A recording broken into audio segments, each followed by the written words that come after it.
সরকারি সহ দেশের বিভিন্ন গুরুত্বপূর্ণ স্থাপনায় হামলার হুমকির ভিত্তি নেই বলে দাবি করেছেন র্যাব-2 এর অধিনায়ক মোহাম্মদ খালেদুল হক হাওলাদার। বলেন, জননিরাপত্তা নিশ্চিতে সেনাবাহিনীর সঙ্গে যৌথভাবে কাজ করছে র্যাব। দুপুরে রাজধানীর কারওয়ান বাজার র্যাব মিডিয়া সেন্টারে সংবাদ সম্মেলনে এসব কথা বলেন তিনি। জানান, যে কোনো হুমকি মোকাবিলায় আইনশৃঙ্খলা বাহিনী প্রস্তুত, তবে এখনও হামলার কোনো শঙ্কা নেই বলেও জানায় র্যাব।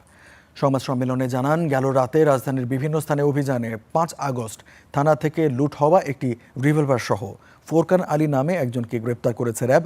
এছাড়া একই রাতে অভিযানে আরও 2টি বিদেশি পিস্তল, একটি 1 শুটার গান, 9 রাউন্ড গুলি, 6টি মোবাইল ও 1,02,000 পিস ইয়াবা সহ আরও 5 জনকে গ্রেপ্তার করেছে র্যাব। এরা সকলেই 5 আগস্ট পরবর্তী সময়ে শহরের ছিনতাই, মাদক কারবারি সহ নানা অপরাধে জড়িত।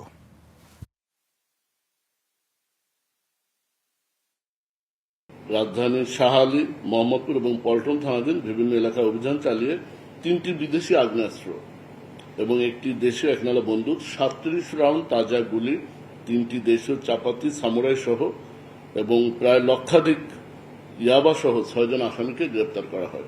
ফোরকানের কাছ থেকে উদ্ধারকৃত অস্ত্রটি আমরা যাচাই বাছাই করেছি। এটা 5 আগস্টকালীন মিরপুর মডেল থানা থেকে লুণ্ঠিত অস্ত্র।